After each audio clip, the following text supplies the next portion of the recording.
नहीं, supreme court ने आज के फैसले में फाजिल जजेस ने ये फैसला लिया कि अब लोअर कोर्ट के जज साहब नहीं सुनेंगे जो एक गलत ऑर्डर दिए थे, बल्कि अब डिस्ट्रिक्ट कोर्ट के सीनियर जज के पास जाएगा और जो 7-11 का ऑर्डर है उसको प्रायोरिटी पहले सुना जाएगा, नंबर 1। दूसरा ये है कि अहमदी साहब ने ये आर्ग्यू किया कि सुप्रीम कोर्ट ने जब अपने 16 मई के ऑर्डर में लास्ट ऑर्डर में कहा था कि मुसलमानों को नमाज पढ़ने की इजाज़त होगी और उनका जो रिलीजियस ऑब्जर्वेंस होगा उसकी इजाज़त होगी। हमारा मानना यह है कि रिलीजियस ऑब्जर्वेंस में वज़ू भी शामिल है और वज़ू के लिए मुझे उस पॉइंट से वज़ू करना ज़रूरी है।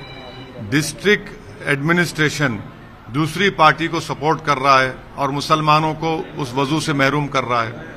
तो आज सुप्रीम कोर्ट ने जब इसका जिक्र किया तो अहमदी साहब ने कहा कि ऑल्टरनेट नहीं, बल्कि हमको जो वज़ू ऑल्टरनेट अरेंजमेंट नहीं चाहिए। तो जजेस साहब ने ऑर्डर किया कि डायरेक्ट किया बल्कि कि वज़ू का इंतज़ाम हो, और हमारे ही नज़र में वज़ू का इंतज़ाम वहाँ पर जो नल की टूटियाँ हैं, पॉन्ड है, उससे हो सकता है।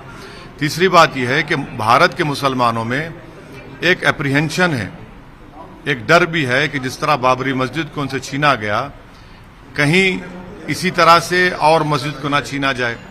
तो इसीलिए हम तो ये उम्मीद करते हैं, सिर्फ हमारी उम्मीद जो है कोई सियासी पार्टी से या हुकूमतों से नहीं है, क्योंकि इन सब ने मुसलमानों को ठगा है।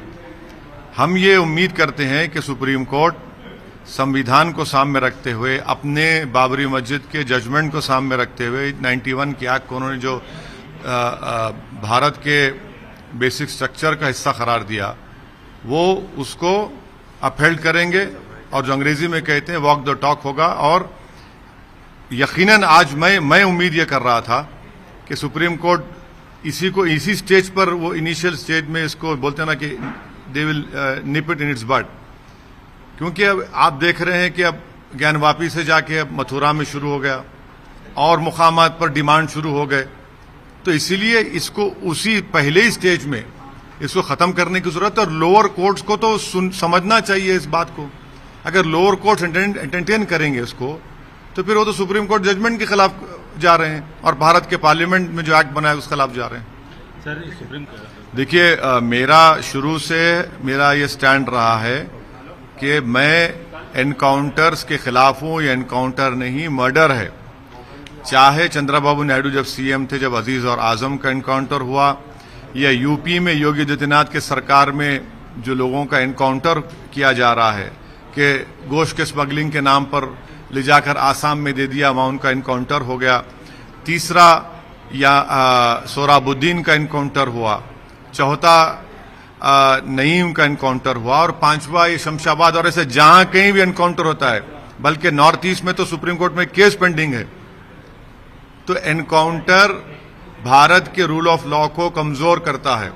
ये देश चलेगा रूल ऑफ लॉ से, रूल ऑफ गन से नहीं। तो मैं एनकाउंटर के हमेशा खिलाफ था और सबको खिलाफ होना चाहिए एनकाउंटर का, क्योंकि ये इससे फिर कोर्ट की क्या जरूरत, फिर जजेस की क्या जरूरत, पुलिस की क्या जरूरत, संविधान की क्या जरूरत आपको।